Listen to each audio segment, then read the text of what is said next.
Hello everybody, welcome to the channel. और आज की इस वीडियो में हम करेंगे क्लास 12th पॉलिटिकल साइंस का 6th chapter which is the crisis of democratic order. ये जो चैप्टर है it's completely based upon emergency, कि एमरजेंसी से पहले क्या हुआ, उसका बैकग्राउंड क्या था, फिर एमरजेंसी के दौरान क्या हुआ, क्या हमने टेंशन्स और कॉन्फ्लिक्ट्स फेस करे और उसके बाद का क्या रिजल्ट रहा।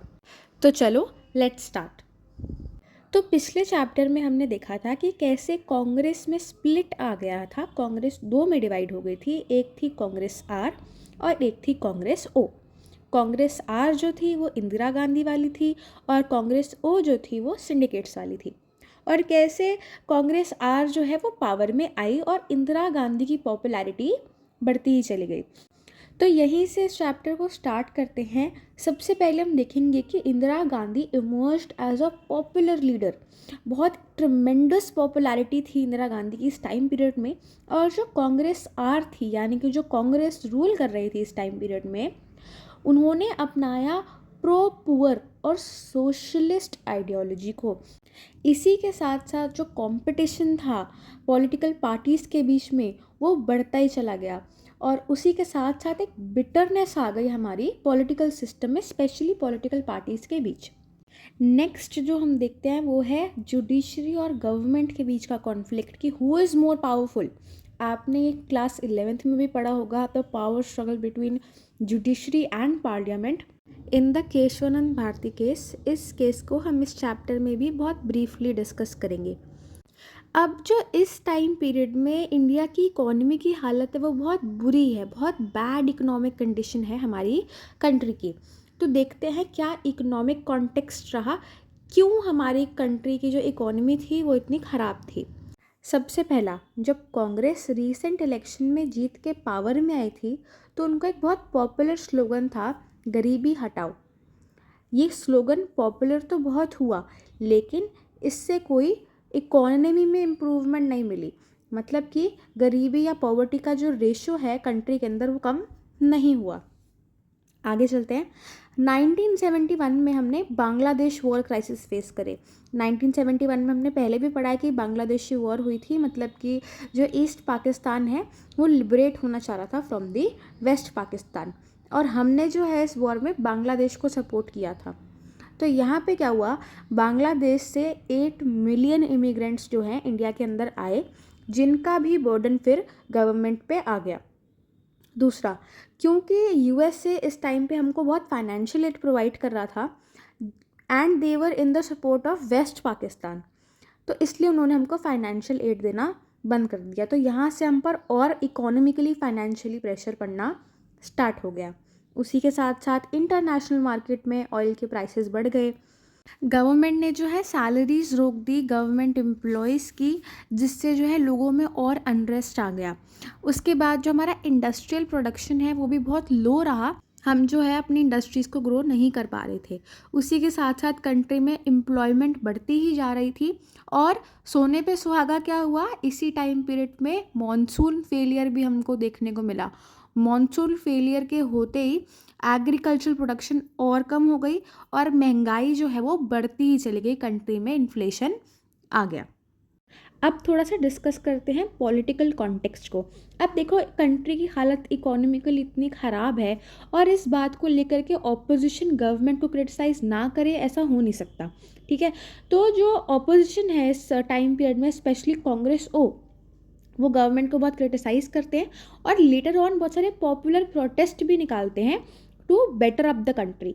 उसके बाद जो स्टूडेंट हैं, स्टूडेंट्स में भी बहुत अनरेस्ट रहता है और बाद में ये जो अनरेस्ट है ये पॉपुलर प्रोटेस्ट का रूप ले लेता है।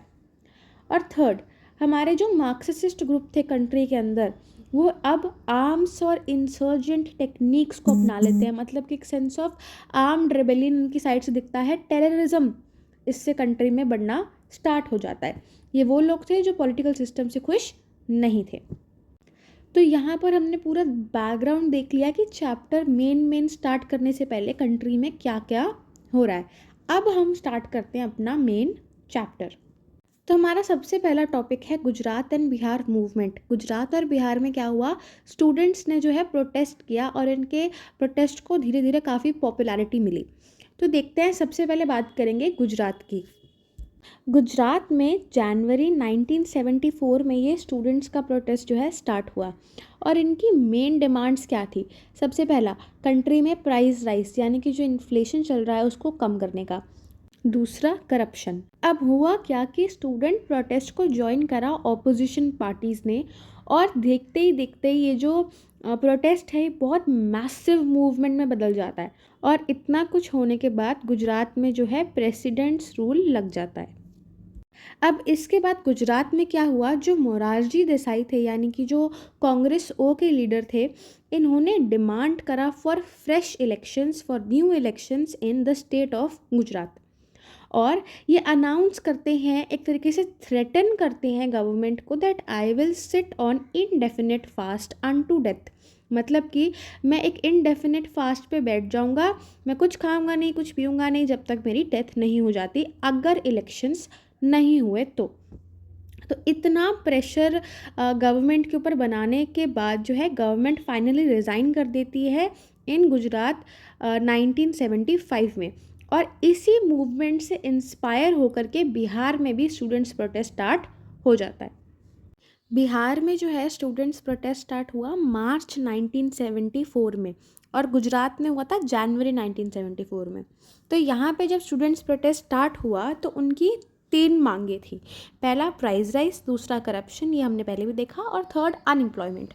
ठीक है, तो इसको लेकर के ये लोग प्रोटेस्ट कर रहे थे। फिर थोड़े टाइम बाद इन्होंने अपने प्रोटेस्ट को लीड करने के लिए बुलाया जयप्रकाश नारायण को। जयप्रकाश नारायण कौन थे? पहले वो एक्टिव पॉलिटिक्स में थे, बट अब वो एक्टिव पॉलिटिक्स छोड़ करके सोशल वर्क करते थे। तो इन्होंने अपने मूवमेंट को एक बड़ी डायरेक्शन देने के लिए एक बहुत ही पॉपुलर फिगर को बुलाया, हु वाज जयप्रकाश नारायण। अब जयप्रकाश नारायण ने कुछ कंडीशंस रखी फॉर ज्वाइनिंग द प्रोटेस्ट। सबसे पहला, कि ये जो प्रोटेस्ट है नॉन वायलेंट होगा, और दूसरा कि जो प्रोटेस्ट है हम बिहार तक लिमिटेड नहीं रखेंगे, इस प्रोटेस्ट को जो है हम नेशन वाइड स्प्रेड करेंगे। फिर क्या हुआ, जयप्रकाश नारायण के ज्वाइन करते इन्होंने 2 मांगे रखी फ्रॉम दी गवर्नमेंट। सबसे पहली demand, removal of Congress from Bihar, Bihar से कांग्रेस को हटाओ। दूसरा, call for total revolution, very important. इन्होंने बोला हमें कंट्री में टोटल रेवोल्यूशन चाहिए in terms of social, economic and political spheres. Socially, economically और पॉलिटिकली कंट्री की जो स्थिति है, जो कंडीशन है, उसको कम्प्लीटली हमको चेंज करना है। तो he called for a total revolution. फिर जो है बच्चों, ये जो प्रोटेस्ट है इन्होंने काफ़ी सारे बंद्स करे, स्ट्राइक्स करी, लेकिन उसके बाद भी जो हमारी गवर्नमेंट है उन्होंने रिज़ाइन करने से मना कर दिया, क्योंकि एक बार वो गुजरात में हार चुके थे। तो इस बार कितना भी प्रेशर पड़ने पे उन्होंने रिज़ाइन नहीं किया।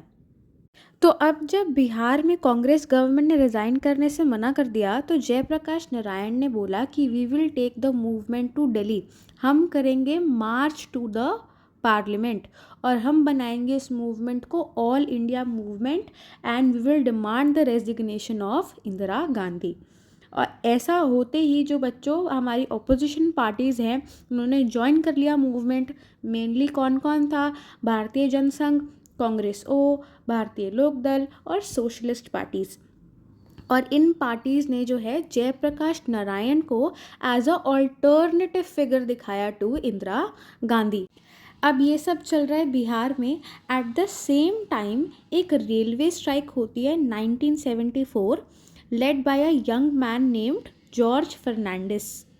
तो यहाँ पे रेलवे वर्कर्स ने स्ट्राइक करी, and they were demanding for bonus and better working conditions.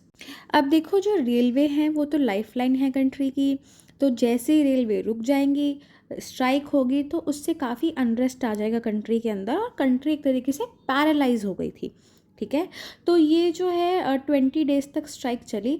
और बच्चों जो इंदिरा गांधी है उसने क्या किया, जो स्ट्राइक है उसको इलीगल डिक्लेयर कर दिया।